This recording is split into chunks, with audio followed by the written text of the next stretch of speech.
আলাইকুম প্রিয় শিক্ষার্থীরা, কেমন আছো সবাই? আশা করি সবাই সুস্থ আছো, নিরাপদে আছো। তোমাদের সবাইকে স্বাগত জানাচ্ছি আজকের পদার্থবিজ্ঞান অনলাইন ক্লাসে। আজকের ক্লাসে তোমাদের সাথে আছি আমি কাজী শারমিনা আক্তার, প্রভাষক পদার্থবিজ্ঞান বিভাগ, মাইলস্টোন কলেজ। শিক্ষার্থীরা, আজ আমরা পড়ব তৃতীয় অধ্যায় বল। আজ আমরা এই অধ্যায় থেকে কয়েকটি গুরুত্বপূর্ণ টপিকস নিয়ে আলোচনা করব। টপিকসগুলো হলো ভরবেগ, ভরবেগের সংরক্ষণশীলতা নীতি, ভরবেগের সংরক্ষণশীলতা নীতি প্রতিপাদন এবং গাণিতিক সমস্যা ও তার সমাধান। আমরা আরও জানব গতিশক্তির সংরক্ষণশীলতা কি। তাহলে চলো শিক্ষার্থীরা, শুরু করা যাক আমাদের আজকের ক্লাস।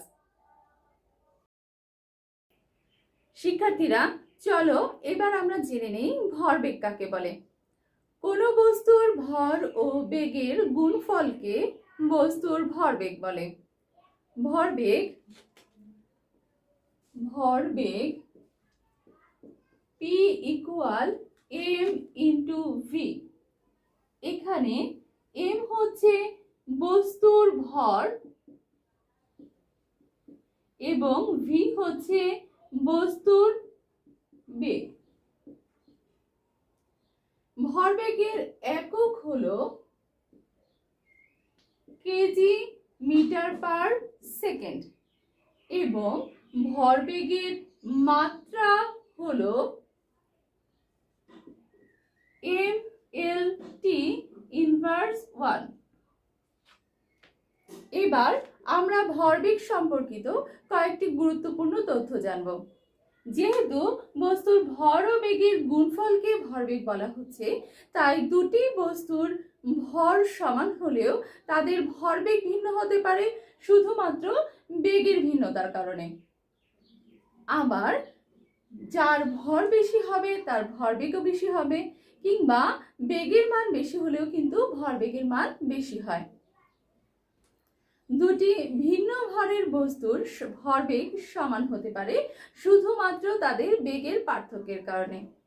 তাহলে চলো শিক্ষার্থীরা, এবার আমরা জানব ভরবেগের সংরক্ষণ সূত্র।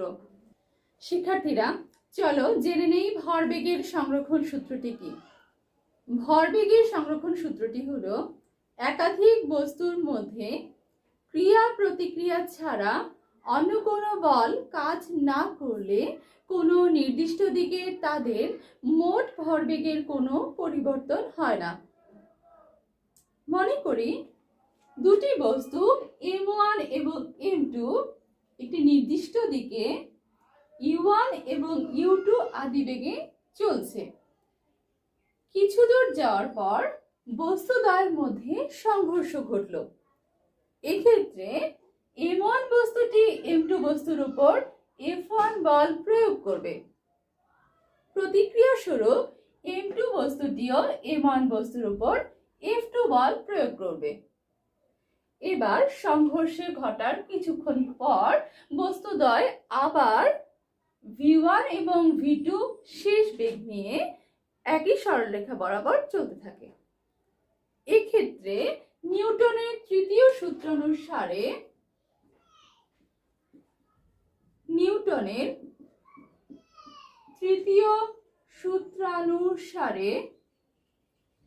আমরা জানি ক্রিয়া ও প্রতিক্রিয়া সমান ও বিপরীতমুখী, অর্থাৎ F1 = F2।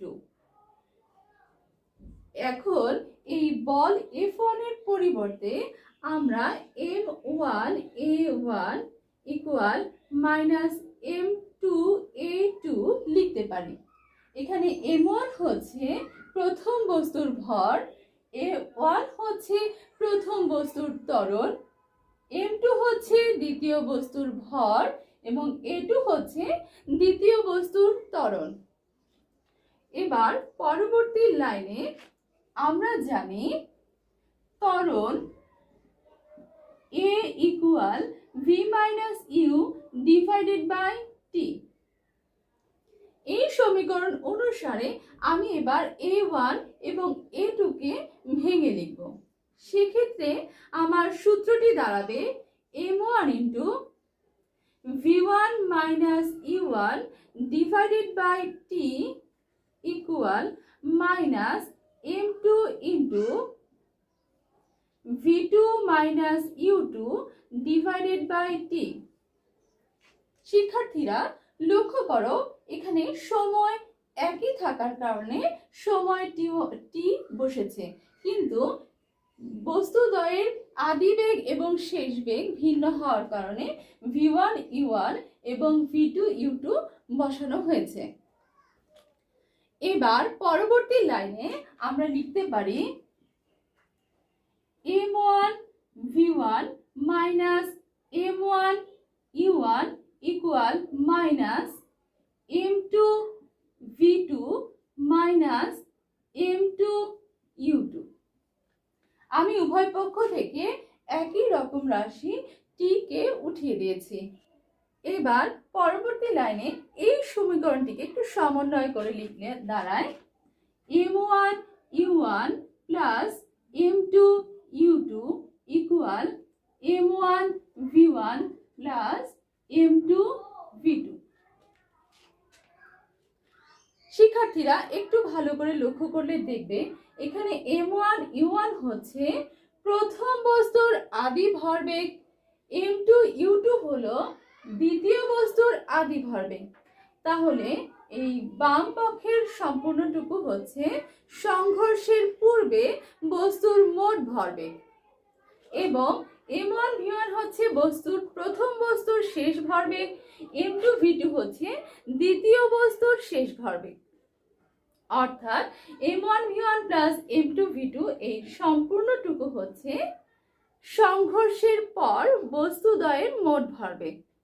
তাই পরবর্তী লাইনে আমরা লিখতে পারি সংঘর্ষের পূর্বে মোট ভরবেগ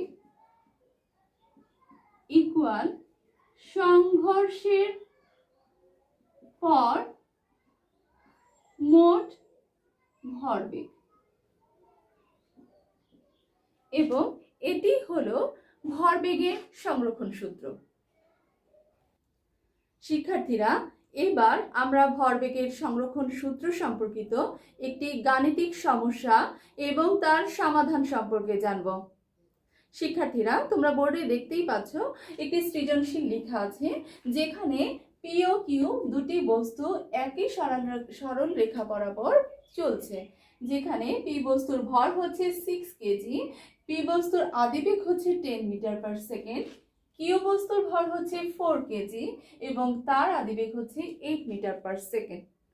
কিছু দূর চলার পর পি ও কিউ বস্তুর মধ্যে সংঘর্ষ ঘটলো। সেক্ষেত্রে আমাদের প্রথম প্রশ্নটি হলো সংঘর্ষের পর পি বস্তুর বেগ 8 মিটার পার সেকেন্ড হলে কিউ বস্তুর বেগ কত ছিল। অর্থাৎ সংঘর্ষের পর আমার পি বস্তুর বেগ শেষ বেগ দেয়া আছে, কিন্তু কিউ বস্তুর শেষ বেগটি দেয়া নেই, সেটি আমাকে নির্ণয় করতে বলা হয়েছে। দ্বিতীয় প্রশ্নতে বলা হয়েছে উপরোক্ত ঘটনা ভরবেগের সংরক্ষণ সূত্রকে সমর্থন করে কি, গাণিতিক বিশ্লেষণের মাধ্যমে মতামত দাও। তাহলে চলো শিক্ষার্থীরা আমরা প্রথম প্রশ্নটির সমাধান করি। প্রথম প্রশ্নটির সমাধানের ক্ষেত্রে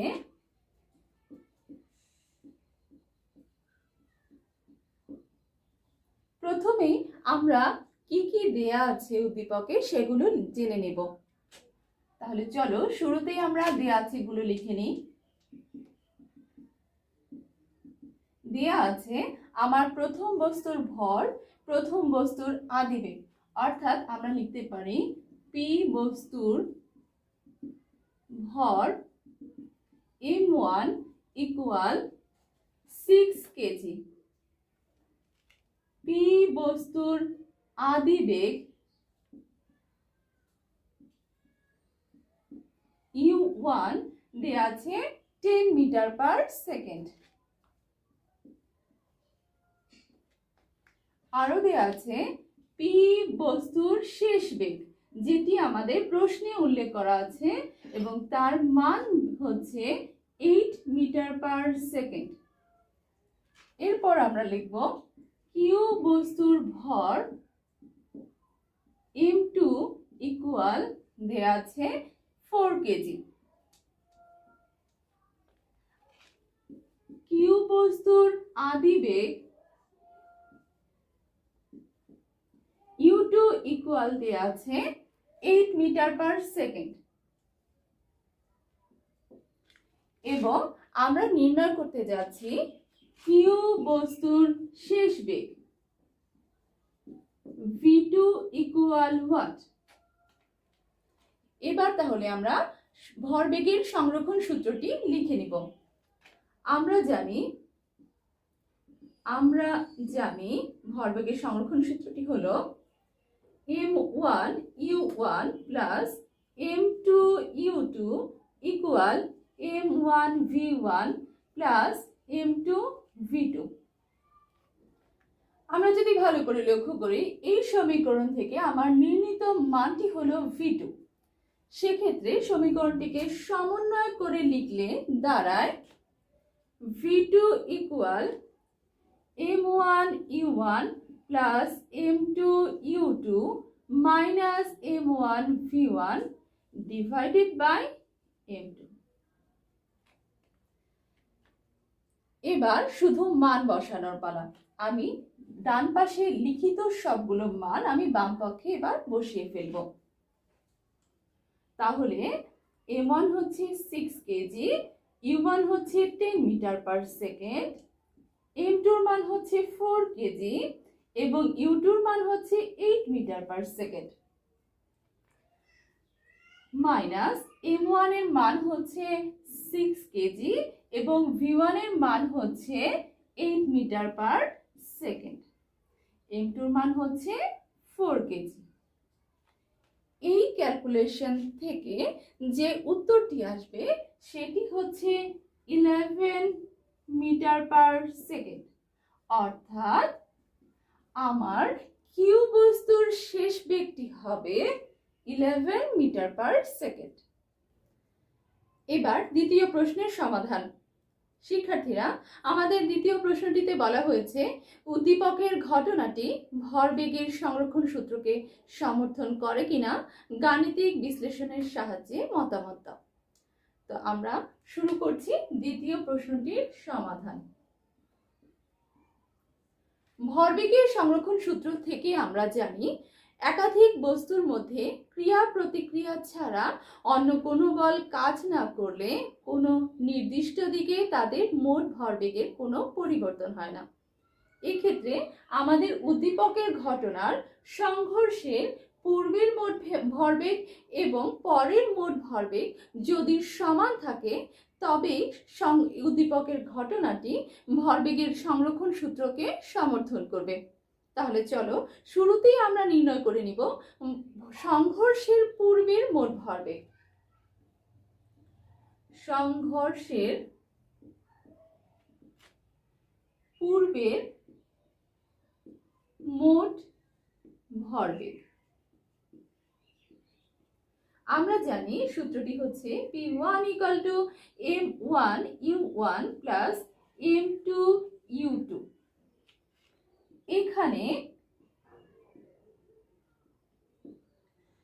এখানে প্রথম বস্তুর ভর m1 ইকুয়াল 6 কেজি দেয়া আছে, দ্বিতীয় বস্তুর ভর m2 ইকুয়াল 4 কেজি দেয়া আছে, আরো দেয়া আছে প্রথম বস্তুর আদিবেগ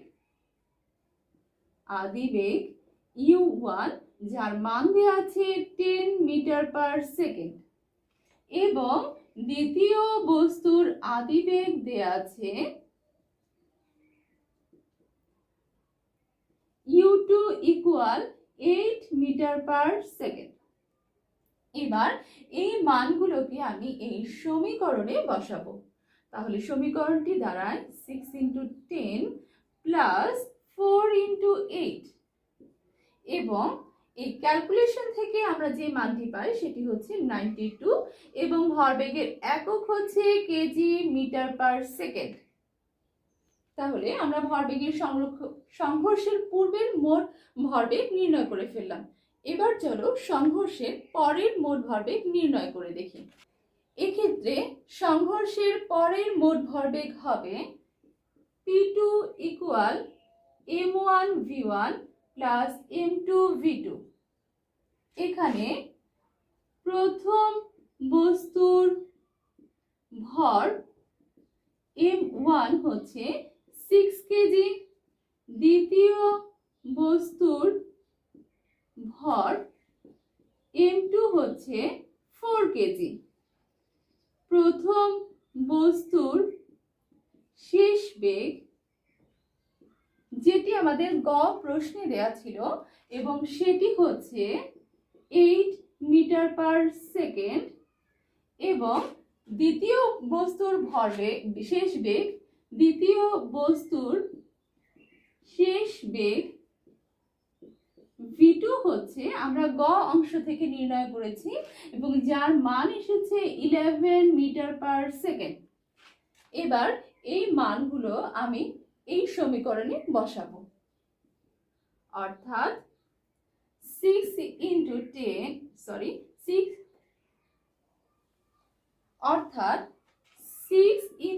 8 প্লাস 4 into 11, এবং এই সমীকরণ থেকে অর্থাৎ এই ক্যালকুলেশন থেকে আমার যে মানটি আসবে সেটি হবে 92 কেজি মিটার পার সেকেন্ড। দেখা যাচ্ছে যে সংঘর্ষের পূর্বের মোট ভরবেগ এবং সংঘর্ষের পরের মোট ভরবেগ সমান। তাই আমরা লিখব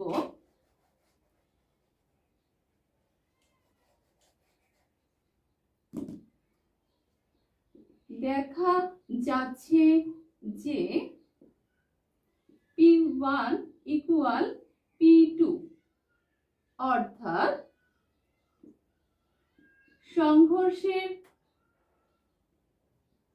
সংঘর্ষের পূর্বের মোট ভরবেগ ইকুয়াল সংঘর্ষের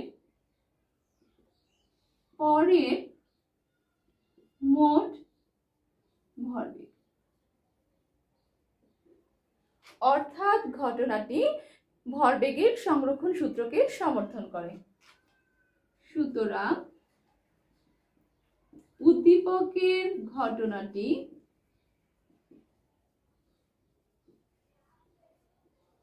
ভরবেগের সংরক্ষণ সূত্রকে সমর্থন করে। শিক্ষার্থীরা, এবার আমরা জানব গতিশক্তির সংরক্ষণশীলতা কি। কোনো সংঘর্ষের ঘটনায় সংঘর্ষের পূর্বের মোট গতিশক্তি এবং সংঘর্ষের পরের মোট গতিশক্তি যদি সমান থাকে তবে সেই ঘটনায় গতিশক্তির সংরক্ষণশীলতা নীতি পালিত হয়। এক্ষেত্রে মনে করি পি ও কিউ দুটি বস্তু যথাক্রমে U1 এবং U2 আদি বেগ নিয়ে একটি সরলরেখা বরাবর চলছে। কিছু দূর যাওয়ার পর তাদের মধ্যে সংঘর্ষ ঘটলো এবং সংঘর্ষের পর তারা যথাক্রমে V1 এবং V2 বেগ নিয়ে একই সরলরেখা বরাবর পুনরায় চলতে শুরু করে। সেক্ষেত্রে সংঘর্ষের পূর্বে মোট গতিশক্তি EK1 equal half M1 U1 square plus half M2 U2 square. এখানে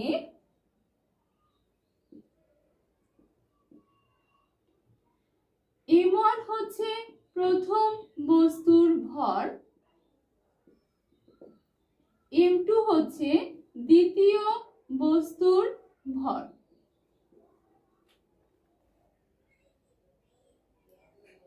U1 হলো প্রথম বস্তুর প্রথম বস্তুর আদিবেগ, u2 হলো দ্বিতীয় বস্তুর আদিবেগ এবং সংঘর্ষের পরের মোট গতিশক্তি ek2 হবে half m1 v1 square plus half m2 v2 square. এখানে v1 হচ্ছে প্রথম বস্তুর শেষ বেগ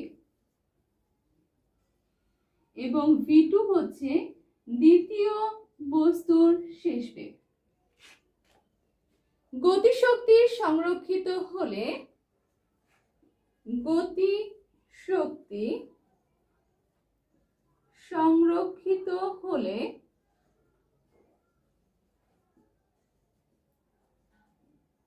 ek1 ইকুয়াল ek2 হবে।